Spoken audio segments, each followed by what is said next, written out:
Parce qu'en réalité, tu es encore lié à ton ex. Donc, une personne qui a un lien d'âme aura du mal à se détacher des objets, des cadeaux que son ex lui a offerts.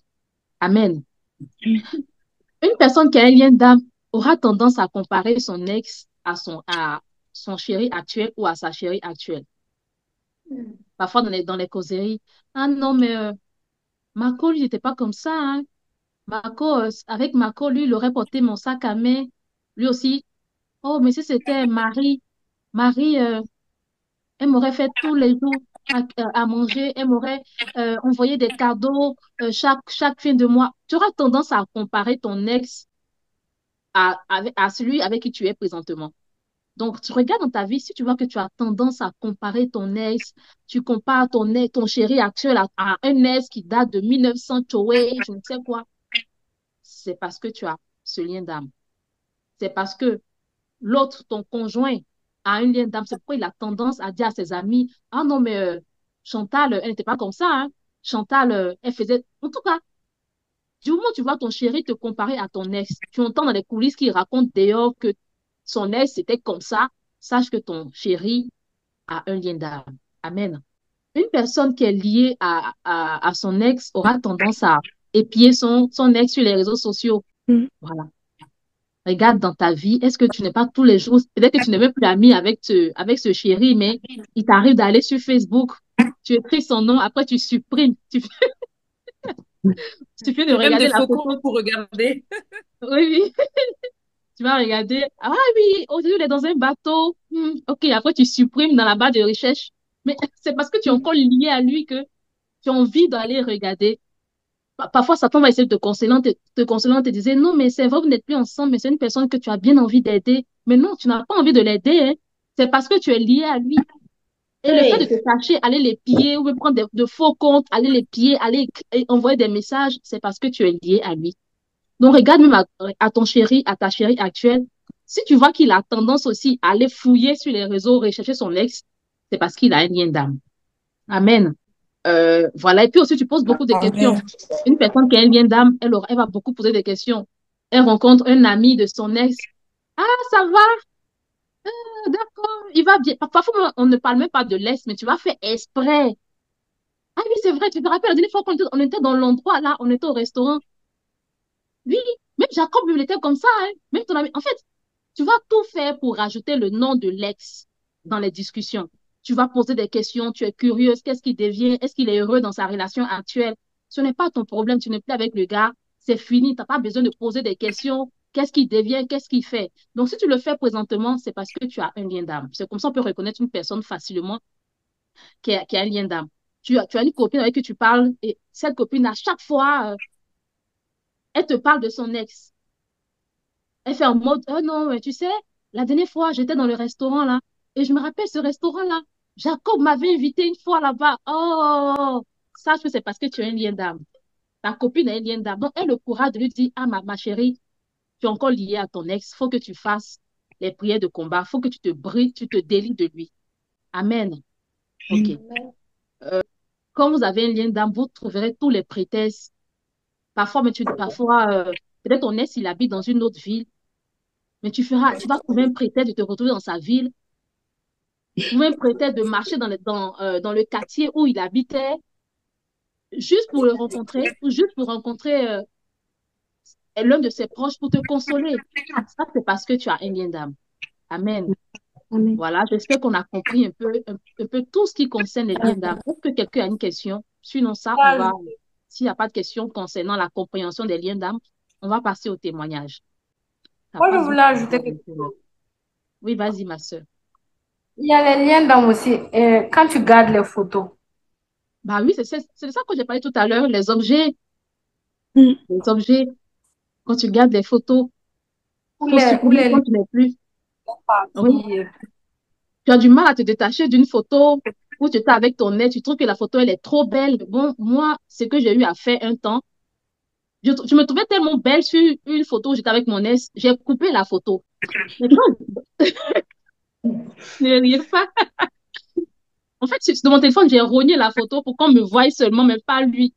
Mais dans mon processus de brisement de lien d'âme, le Saint-Esprit m'a dit, écoute, C'est vrai que tu l'as rogné, il n'est plus sur la photo, mais cette photo-là te rappelle que tu étais avec lui ce jour-là. Donc, qu'est-ce que j'ai fait? Malgré que la photo était belle, je l'ai supprimée. Voilà. D'accord? Ça va, ma soeur, ma fille? Est-ce que tu as une autre question? Quelqu'un d'autre a une autre question à part la soeur, ma fille? Oui, Une moi j'ai une question. question. Ah. Vas-y, ma soeur. C'est la sœur. Je Oui. voulais savoir, par exemple, on se sépare d'un ex avec qui ça s'est mal passé.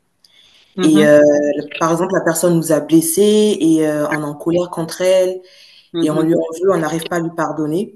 mhm, Et du coup, on repense tout le temps à la personne, tout le temps au mal qu'elle nous a fait. Est-ce que ça aussi, ça mhm. fait partie des liens d'âme? Mais par contre, on veut quand même se détacher de la personne. On a accepté de se détacher d'elle, mais on Oui, repense toujours au mal. oui, c'est un lien d'âme. On va arriver à là. C'est un lien d'âme. Même si tu ne l'aimes plus, tu penses au mal. Mais le seul fait de la voir constamment dans tes pensées, que ces pensées soient positives ou négativement, c'est un lien. Tu dois te détacher. Tu dois avoir des pensées saines vis-à-vis de lui. Bon, tout ça, on arrive à ça, hein. T'inquiète pas, ma soeur. On parlera D'accord. de ça tout à l'heure. Ok. Donc, lui, c'est un lien d'âme. Moi, j'ai Oui, une question. oui, ma chérie. Mm. Tu as parlé tout à l'heure de photos. Mhm, Moi, ma question, c'est, comme j'ai un enfant, j'ai une photo de lui où il était avec son père. Mais mhm. c'est pas à cause du père que je garde la photo, c'est à cause réellement de l'enfant. Est-ce que je dois supprimer cette photo-là? Bon, bon, bon, après, j'imagine que tu feras ton processus de délivrance. Tu feras ton auto-délivrance. Et si après l'auto-délivrance, tu t'en rends compte que ce test-là, tu le regardes avec des yeux de compassion, pas avec des yeux de colère, pas avec des yeux d'amour, tu peux garder la photo. Je ne souhaite pas. Je ne souhaite pas si un jour le monsieur il décède, c'est pas, je refuse au nom de Jésus. Mais si un jour il décède et que tu veux discuter avec quelqu'un, on te dit, ah, et le père de, bon, je dis un nom comme ça, et le père de Gabi. Oui, voici la photo de Gabi et son père. Nous aussi, nos parents ne sont plus avec nos papas, mais parfois on retrouve des photos de nous avec nos papas. Donc, si tu sais en âme et conscience que tu regardes ce monsieur maintenant avec des yeux d'amour fraternel, avec des yeux de compassion, bah, tu peux garder la photo. Parce qu'il est avec le fils, il est avec ton fils, même parfois avec l'enfant. Ah, voici ta photo avec papa, il n'y a rien de mal. Mais en fait, soyons vrais envers nous-mêmes. Parfois, on a du mal à être vrai envers nous-mêmes.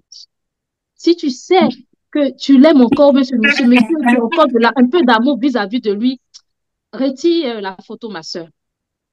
D'accord? D'accord, merci. Ok. Est-ce qu'il y a une autre question? Mais moi, j'ai une question. Oui, vas-y. Si vous J'entends continuez à pas. causer, vous n'êtes plus ensemble, mais vous parlez toujours ensemble. Vous parlez de quoi? Vous êtes collègues? Non. Vous parlez de quoi? Vous parlez de quoi? Ça, on a gardé le contact comme ça. Bon, en tout cas, il n'y a rien de mal, hein. Moi, qui traite aujourd'hui le sujet des liens d'âme, j'ai certains ex avec qui je parle de temps en temps. Mais comme je parlais tout à l'heure, la sœur Prisca, si tu es sûr, on a même conscience que c'est des ex que tu regardes avec des yeux d'amour fraternel, avec un regard euh, de compassion, c'est mon prochain. Il y a plus un truc d'amour. Tu peux causer avec lui tranquillement. Moi, j'ai des ex avec qui je parle, comme il y a des ex où personnellement, je ne peux pas parler avec eux parce que je sais que ceux-là, voici, oui, j'ai pardonné parce que je suis chrétienne, j'ai pardonné, mais je ne peux pas discuter avec eux. N'empêche que si un jour ils m'écrivent, ah, grave, j'ai besoin de telle chose, est-ce que tu peux le faire pour moi? Je vais le faire. Mais dire qu'on sera toujours amis, non, je ne peux pas.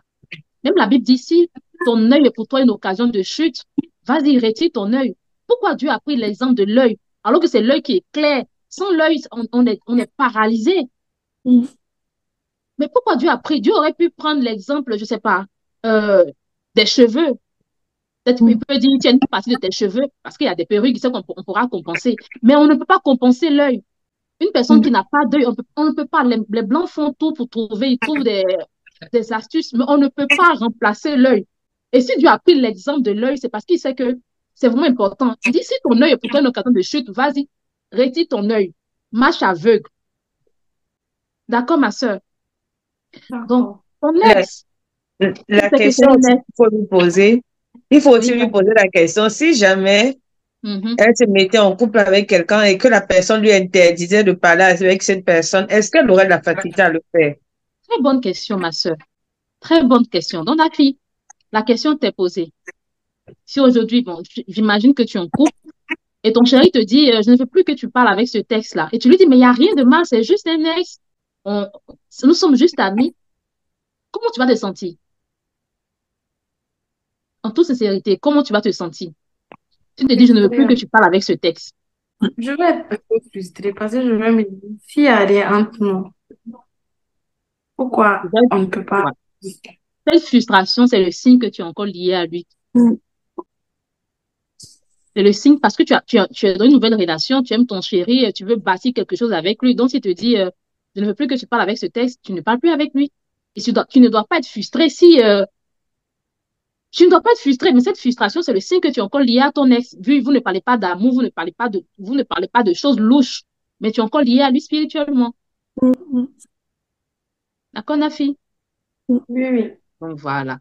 Tu as vu? Donc, si actuellement, tu as un ex avec qui tu parles là, faut savoir que, après que tu as posé la question là, tu es encore lié à lui, tu vas te délier au nom de Jésus. D'accord? Parce qu'il faut que tu sois heureuse dans ta Amen. relation future.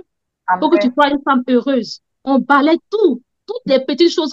Parfois, ça va te dire, non, mais c'est juste un petit truc, il n'y a rien. Mais c'est ces petites choses-là qui créent des caries dans nos relations. D'accord, ma soeur? Donc, déjà, ce mot, il faut l'écrire. Je ne sais pas comment il s'appelle. Il s'appelle Ouedraogo. Ouedraogo. Toi et moi, on va se délier au nom de Jésus. Amen. Amen, amen. D'accord. Il y a plus de questions. On va passer au témoignage maintenant. Je vais passer la parole à certaines personnes, voilà, qui vont parler de comment ça se manifeste, le lien d'âme dans leur vie, comment ils ont du mal à se détacher, comment ça influence leur vie, leur relation de couple, ou même leur relation, pour ceux qui sont célibataires, comment ça influence leur situation actuelle. En fait, Mhm. j'étais marié Ouais. je pense que c'est en 2015 Mhm. dans mon pays, c'est mon pays. Il y a une qui a dit que dans sa famille, on ne se marie pas. Mhm. Est-ce qu'on ne se marie pas parce que les femmes sont mauvaises? Non. Ouais. C'est parce que si vous remarquez, il y a un esprit qui s'assure Mhm. de détruire les relations ou bien de vous attirer vers de mauvaises personnes. Oui. Donc, le problème n'est pas toujours l'homme, hein. Donc, faisons attention. Parfois, le combat n'est pas au bon endroit. C'est pour ça que je dis que des fois, on se précipite à prendre des décisions sur Mhm. le coup de la précipitation parce que, comme je dis encore, on veut trop raisonner. On Oui. veut trop se conformer au monde parce que le divorce est devenu tellement normal Oui. que voilà, beaucoup de personnes te diront si ça fonctionne pas, séparez-vous, voilà, c'est tout. Comme si Mhm. c'était quelque chose de facile, mais je vais vous dire, je vais attirer l'attention d'un homme et d'une femme. On ne se marie pas que pour soi. Je tiens vraiment à revenir dessus. Le divorce n'est pas la meilleure solution. La Ouais. séparation de corps, comme tout à l'heure notre sœur a dit, oui, ça peut se faire. Prendre des Mhm. distances un moment parce que ta vie est en danger pour la protection des enfants, pour établir un certain équilibre. Mais prendre la décision de divorcer avec quelqu'un, Mhm. il faut vraiment que tu sois allé dans la présence de Dieu et que le Seigneur lui-même t'ait convaincu de le faire. Parce que Mhm. la plupart des temps, tout demande juste les prières. Si vous fouillez dans le fond, vous verrez que c'est un travail spirituel que vous devez faire et que si vous réussissez à faire ce travail spirituel, même votre mari sera transformé. L'identité en Christ, ça te prépare déjà dans l'intimité, avoir une relation avec ce Dieu que tu pries. Toi, tu te lèves aujourd'hui, tu dis, mais je vais briser l'esprit de célibat dans ma famille, je vais briser. Mais si tu ne connais pas ton identité, tu vas briser avec quoi? Connais déjà ton identité en Christ. Amen. Dans le verset 15, je pense, revêtez la cuirasse de la justice. Mettez votre chaussure à vos pieds, le zèle que donne l'évangile de paix. Amen. Les prières de Amen. combat vont ensemble avec la méditation de la parole de Dieu. Tu ne peux pas te lever seulement pour faire des prières de combat. Satan, je brise, je te lis, j'annule. Oui, ça c'est beau, bien aimé, mais il faut accompagner de la parole de Dieu. Je déclare, la Bible dit. C'est pour ça que c'est important de méditer la parole. C'est pour ça que c'est important d'avoir, en fait, cette habitude, cette envie. Je sais que oui, c'est une envie parce que beaucoup n'ont pas cette envie qui se disent, voilà, j'ai la flemme de lire la Bible ce soir. Hein. Oui, dis Seigneur, donne-moi cette soif de méditer. Parce que La parole de Dieu va en paix avec les prières de combat. Parce que le diable n'a pas peur de tes prières. C'est les versets parce qu'il sait que Dieu est dans sa parole. Il sait que quand Dieu le dit, il le fait. Mais quand toi, tu te lèves seulement, tu vas te dire, bon, je vais briser. Le diable va dire, vraiment, c'est plaisantin. Oui, le diable se moque, hein, bien aimé. C'est nous les chrétiens, on ne connaît pas qui nous sommes. Le diable, quand tu le combats, parfois, c'est comme si tu vois, on voit les films là, les films où, comment on appelle parfois les dessins animés, où les enfants, où ça tire les balles là, la personne avance là. C'est ça le diable. Quand il tire, il dit, vraiment, c'est là. Ça, c'est des moustiques, il me pique seulement, mais il ne me fait rien. Oui, il y a des prières là, le diable balaye seulement. Dans les prières de combat, quand tu dis au Saint-Esprit, Seigneur, rappelle-moi les versets bibliques, tu ne te rends pas compte. Hein. Peut-être un verset que tu as lu, peut-être tu as fait 2 ou 3 ans en arrière. Tu vas voir dans la prière, ça sort comme de l'eau. Parce que beaucoup de chrétiens prient avec la peur, surtout les prières de combat. Quand on te dit d'attaquer, quand on entend sorcier, chrétien prend ses pieds et c'est fini. Non. Quand tu vas combattre, tu dois combattre d'abord, tu vois dans l'assurance, tu vois que là, mais je vais sortir victorieux. Amen. Ça va briser toute une chaîne. C'est ce que moi je dis. Voilà. Parfois, quand des femmes qui disent, je veux divorcer, et que j'essaie d'entrer dans leur vie, dans la vie du monsieur, dans la vie de la femme. Je dis non, toi, qu'importe ce qui se passe, tu ne dois pas divorcer. Reste dans ton mariage, fais des prières de combat, et c'est toi qui vas briser la chaîne. Amen. Une famille, tout le monde a divorcé. Ma grand-sœur a divorcé, ma tante a divorcé, ma mère a divorcé. Et toi, tu te retrouves dans une relation où il y a des histoires qui te poussent à divorcer. Rappelle-toi que c'est parce que dans ta famille, il y a un décret qui a été pris contre le mariage. Dans ta famille, il y a un décret qui dit que aucune femme, aucun homme ne doit être épanoui dans cette relation. Donc, tu dois supporter pour briser cette chaîne. Sinon, tes enfants vivront pareil. Les enfants de tes enfants vivront pareil. Amen. C'est comme par exemple quelqu'un qui dit, dans ma famille, les gens, ils vont à l'école, ils ont des diplômes, mais on a du mal à avoir du travail. Et même quand on a du travail, on a du mal à réaliser. Et Dieu lui fait grâce, il obtient un boulot. Il a un boulot. Dans ce boulot-là, comme par hasard, tout le monde l'en veut. Tous les collègues l'en veulent et il veut quitter. Donc, tu ne vas pas quitter, mon frère. Rappelle-toi qu'il y a un décret qui dit dans ta famille, il doit avoir l'instabilité financière, il doit avoir l'instabilité professionnelle. Et le fait que tu sois combattu présentement dans ton travail, c'est le signe que c'est les réclamations et que tu dois supporter pour briser cette chaîne. Amen. Donc, je suis d'accord à 100% avec ce que la sœur Mérina a dit, le divorce. Faisons attention au divorce. Le diable passera par tout, par ton mari, par ta belle famille, pour te pousser à divorcer. Comme ça, tu seras dans le cycle familial. Les célibataires, les divorcés. Donc, pour nous qui ne sommes pas encore mariés, rappelons-nous de tout ça. Si tu sais que tu viens d'une famille où vraiment le mariage, c'est vraiment un casse-tête chinois, sache que dans ton foyer, tu seras combattu. Mais dans les combats, rappelle-toi que parce que dans ta famille, il y a des décrets qui sont contre le mariage, tu dois supporter. Cette histoire de divorce-là, tu dois mettre une croix dessus pour briser le cycle. Parce que figure-toi que même si tu sors de ce mariage, tu vas rencontrer un homme aimant, doux. Mais ça vous attend. Peut-être quand tu auras 50 ans, tu verras le vrai visage de ce monsieur et vous allez divorcer. C'est triste quand on voit aujourd'hui des gens qui ont fait 17 ans de vie de couple, 18 ans de mariage et qui divorcent. Manifester les fruits de l'esprit.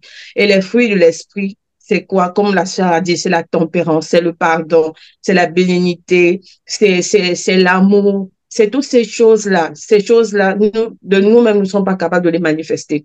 Donc, comme je disais, qui est éligible à Canaan, qui est éligible à une relation épanouie, c'est quelqu'un qui a reçu Christ comme Seigneur et Sauveur et qui a été baptisé du Saint-Esprit, qui a été rempli du Saint-Esprit et qui n'est plus guidé par sa chair.